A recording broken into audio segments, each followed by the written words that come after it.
la crise.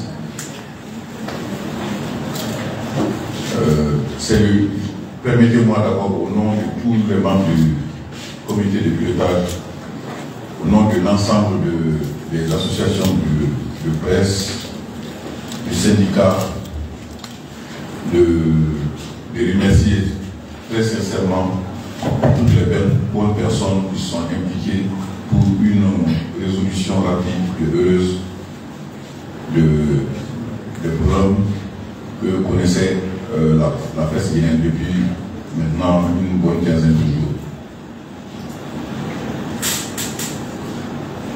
Suite donc à la médiation, disons, de l'ancien ministre de l'Information et de la Communication, nous avons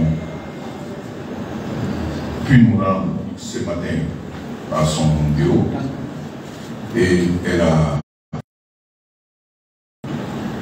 nous a vraiment aidé dans la résolution de cette crise parce que tout de suite elle s'est impliquée, comme par le passé, elle s'était impliquée pour régler le problème de Doma lorsque les salaires étaient gelés et lorsqu'il s'était agi.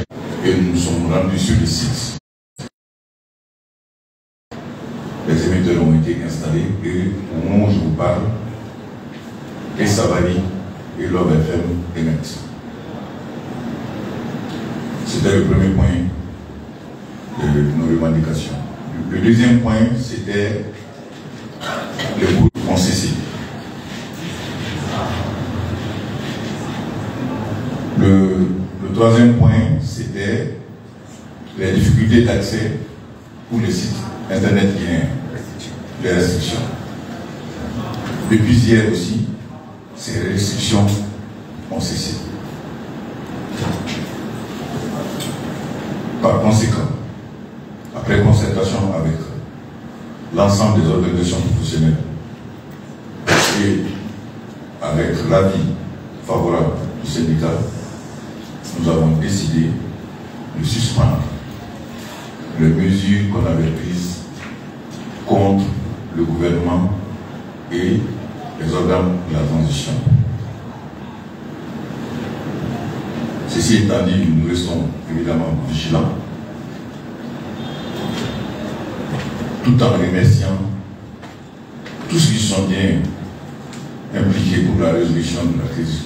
Je parle en particulier, je pense en particulier à Mme Rose Plis-Mou, mais également au président de la Haute Autorité de la Communication, le président Boubacar Yassine Diallo.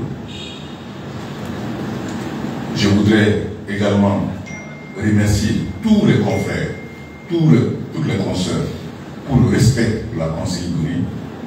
Il faudra savoir aujourd'hui que cette union de la presse guinéenne est citée en exemple ailleurs, parce que sous d'autres cieux, les journalistes sont en prison, mais malheureusement, à cause de la désunion de la presse, les journalistes continuent à croupir en prison parce qu'il n'y a pas l'union sacrée qu'on a vue en Guinée. C'est un bel exemple à perpétuer. Donc je ne vais pas être long. Donc la principale information, c'est que les mesures qui avaient été prises contre les instances gouvernementales et les organes de la transition sont suspendues. Mais nous laisserons être complétés par notre camarade Jamal Pendessa pour les informations importantes pour aller à l'endroit des sénateurs. Je vous remercie.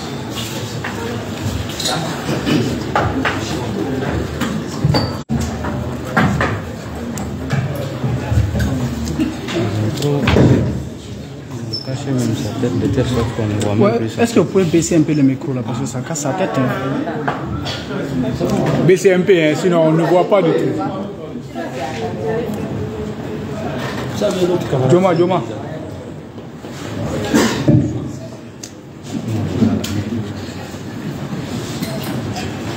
C'est bon? Camarades, salut. Salut camarades. Merci beaucoup pour votre mobilisation, bien que ce n'était pas prévu en avance. Ce sont des programmes de dernière minute. Comme le grand président vient de le dire, on s'était fixé des objectifs à atteindre. On avait dit que la machine était allumée, on n'allait pas freiner tant qu'il restait un seul point de nos revendications.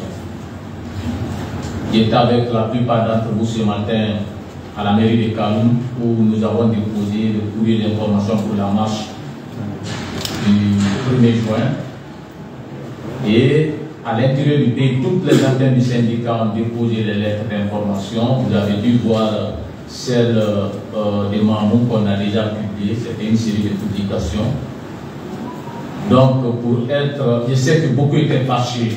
Beaucoup ont donné des consignes avant qu'on ne rentre là pour dire que cette fois-ci, même si on parvient à satisfaire tous les points de revendication, il faut marcher pour prouver qu'on est vraiment en colère. Mais la logique voudrait qu'on soit en harmonie entre ce qu'on a dit et ce qu'on va faire. On avait dit pas de négociation, nous, on n'est pas pour ça. On lance le combat. La seule chose qui allait nous freiner, je le disais ici le lundi passé, c'est quand on va nous dire que tous les points sont résolus. Il vient de les dégrainer, tout a été résolu. Par conséquent, pour le cas précis des manifestations de rue, la marche qui était prévue, on décide une nouvelle fois de la suspendre. Elle n'est que suspendue et restée en alerte, puisqu'on ne sait jamais. On avait déjà rêvé notre 5e résistant qui a gagné une autre bataille il y a quelques mois. On va lui dire encore d'aller se coucher, se reposer parce qu'il ne doit pas gaspiller son énergie. À partir du moment où le combat est gagné, pourquoi il faut faire partir une balle? On garde ça encore, on attend. Rien n'est sûr. On ne sait jamais. Au cas où on nous provoquerait encore, on